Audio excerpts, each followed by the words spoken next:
আসসালামু আলাইকুম রহমতুল্লাহ। আমরা আজকে এসেছিলাম তায়েফে, যেখানে আমার হুজুর পাক সাল্লাল্লাহু আলাইহি সাল্লাম এসেছিলেন এবং শেফা নামক জায়গায়, যেখানে দাঁড়িয়ে তায়েফবাসীর জন্য দোয়া করেছিলেন সেই এলাকাগুলো। আমরা এখন সমুদ্রপৃষ্ঠ থেকে প্রায় 8 থেকে 9,000 ফুট উপরে আছি, যেখানে একটা রাস্তা করেছে মোহাম্মদিয়া। এই রাস্তাটা আপনাদের একটু দেখায়। এই রাস্তাটা ছোট একটা রাস্তা, পুরাটা ঘুরে, এই রাস্তাটা ঘুরে ঘুরে ঘুরে ঘুরে ঘুরে এদিক দিয়ে এসে মানে এখানে আরাবিয়ানরা এখানে এই রাস্তাগুলো দিয়ে উঠে, যেগুলো আসলে নিজের চোখে না দেখলে মানুষ বিশ্বাস করতে পারবে না যে এইরকম এত সুন্দর জায়গাও মানে এখানে তায়েফে আছে।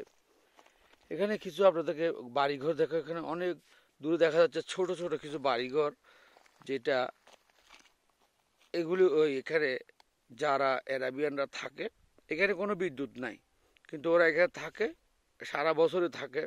তো এই বিষয়ে আমাদের হাসান ভাই আমাদেরকে একটু বলবেন।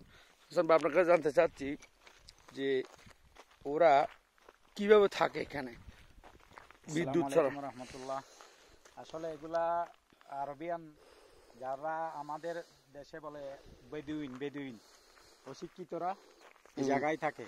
এই জায়গাটা মোহাম্মদিয়া নাম বলে স্থানান্তর করেছে এই পাহাড়ি জনপদ।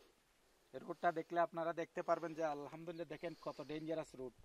এই রুট দিয়ে আমরা ডেলি আসা যাওয়া করি, বিশেষ করে আমি আলহামদুলিল্লাহ।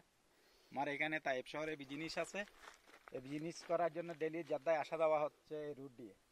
তো আপনারা সবাই দোয়া করবেন এই মক্কার তাইফ ভূমির জন্য। হুজুর পাক সাল্লাল্লাহু আলাইহি ওয়াসাল্লাম এই তাইফের জন্য বিশেষ করে বেশি দোয়া করে গেছেন। আলহামদুলিল্লাহ। আসসালামু আলাইকুম রহমতুল্লাহ। ধন্যবাদ আপনাদেরকে। এই যে অপূর্ব দৃশ্য, যেটা আমরা আসলে কাশ্মীরে গেলে দেখি যে এত সুন্দর বা বড় বড় পাহাড়, ওখানে যে পাহাড়গুলো আছে ওখানে গাছ আছে, এখানে তো কম গাছ, কিন্তু এখানে আজকে টেম্পারেচার আমি ভোরে দেখেছিলাম তখন 17 ছিল। যে আমরা যখনই বাংলাদেশে বা অন্য জায়গার মধ্যে গরমে মানুষ মরে যাচ্ছে, এই সময় এখানে এই ভোরে দেখলাম যে 16-17 তাপমাত্রা। আমিও প্রায় 3টা কম্বল নিতে হয়েছে আমাকে। হাসান ভাই একটা নিচ্ছে, কিন্তু ওনার অভ্যাস আছে, কিন্তু আমি 3টা কম্বল নিতে হয়েছে আমাকে। মানে এখানে যে আল্লাহ নবীর একটা সুন্নাহ পালন করলাম একটা রাত থেকে, খুবই ভালো লাগছে। আপনাদেরকে এই দৃশ্যগুলো দেখাতে পেরে নিজেকেও ভালো লাগছে। ধন্যবাদ আপনাদেরকে। আসসালামু আলাইকুম ওয়া রাহমাতুল্লাহ।